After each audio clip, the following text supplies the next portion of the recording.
Sahabat sekalian, kali ini spesial. Saya langsung hadirkan anak saya, Dr. Azam, untuk cerita tentang bagaimana proning itu dipraktekkan selama sakit. Ya, silakan, Mas Azam. Assalamualaikum warahmatullahi wabarakatuh. Alhamdulillah. Jadi ketika kita mengalami sesak nafas COVID itu sensasinya seperti kita masuk ke dalam kolam renang yang airnya itu segini, kemudian kita sulit bernafas gitu ya. Jadi nafas itu rasanya berat ya gitu. Nah ternyata di dalam alveolus kita terdapat banyak lendir yang kita keluarkan lewat proning. Nah ketika saya mengalami rasa sesek itu, alhamdulillah diajarkan cara proning. Ada dua cara. Yang pertama dengan tidur secara tengkurap. Jadi yang kedua adalah cara proning seperti orang sujud. Nah, kemudian yang berikutnya ketika proning yang posisi sujud itu sebetulnya posisinya seperti orang sujud biasa. Kita mulai ya. Ini bisa kita lakukan dalam satu hari berkali-kali ya. Dan pada dasarnya tidak ada batasan, bahkan kalau bisa sesering mungkin gitu ya. Misalkan setiap 1 jam 5 menit, setiap atau mungkin diakumulasikan setiap 2 jam 10 menit gitu ya.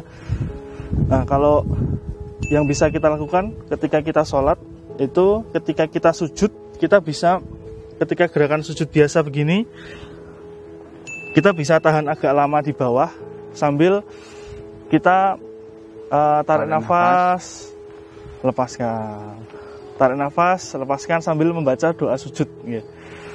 Nah, kemudian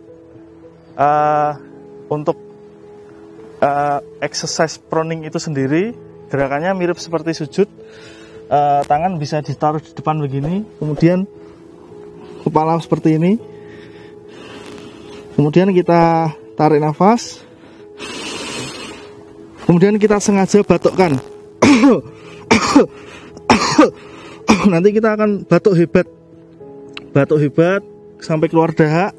Jadi kita siapkan tempat untuk meludahkan dahaknya di sebelah kita ya. Gini.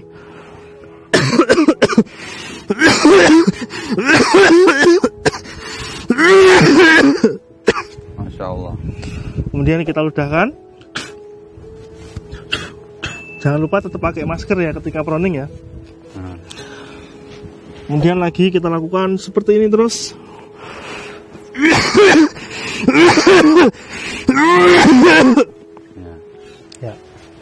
Ya. Jadi teman-teman sudah saksikan langsung ya. Beliau melakukan itu selama sakit COVID ya, dirawat berapa lama? 29 hari. Masya Allah ya. Dan saya mengulas sedikit tentang bagian paru-paru. Jadi kalau paru-paru itu ada salurannya namanya bronkus ya. Bronkus itu letaknya lebih depan dan lebih atas.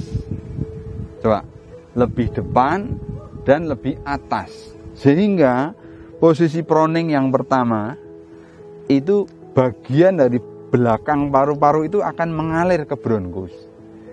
Kalau proning yang gaya sujud itu sudah dapat dua-duanya. Yang belakang mengalir ke depan, yang bawah mengalir ke atas. Ini luar biasanya, makanya disebut the miracle of sujud. Itu. Terus begini Mas Azam, ada yang bertanya, Dok, gimana kalau mempraktekkan proning kok dahaknya itu merah kayak berdarah, itu gimana? Mungkin pengalaman Mas Azam. Kalau pengalaman saya memang awalnya dahak itu akan warnanya kemerahan, ada bercak darahnya bahkan, karena mungkin di dalam nasofaring atau saluran pernafasan kita memang ada sedikit luka-luka ya. Jadi itu wajar saja, nggak masalah dilanjutkan. Dan dahaknya awal-awalnya warnanya tuh kayak coklat, kayak susu coklat gitu. Kemudian lama-lama dahak akan berkurang, warnanya semakin jernih, hingga lama-lama tidak keluar dahak. Tetap batuk tapi tidak keluar dahak. Ya. Begitu teman-teman.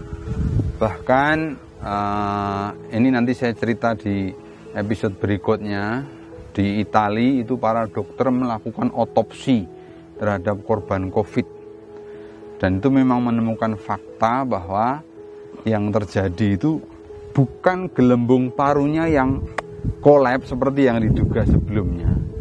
Gelembung parunya tetap mengembang, tapi pembuluh kapiler, pembuluh darah rambut ya kecil-kecil yang di sekitar gelembung paru ini yang mengalami sumbatan berupa gumpalan darah. Jadi saya kira benar kalau di awal-awal lendir itu akan kemerahan, ya, karena terjadi lisis daripada emboli-emboli ini, yang kemudian memberi staining namanya, imbibisi kepada darah yang berwarna kemerahan. Jadi tetap diteruskan, nanti lama-lama menjadi jernih gitu ya, jernih, dan awalnya pekat, lekat gitu, lama-lama jadi encer gitu ya. Demikian teman-teman, sekali lagi semangat bagi yang sedang kena COVID. Ini survivornya sudah testimoni, terus latihan dengan Browning. Terima kasih.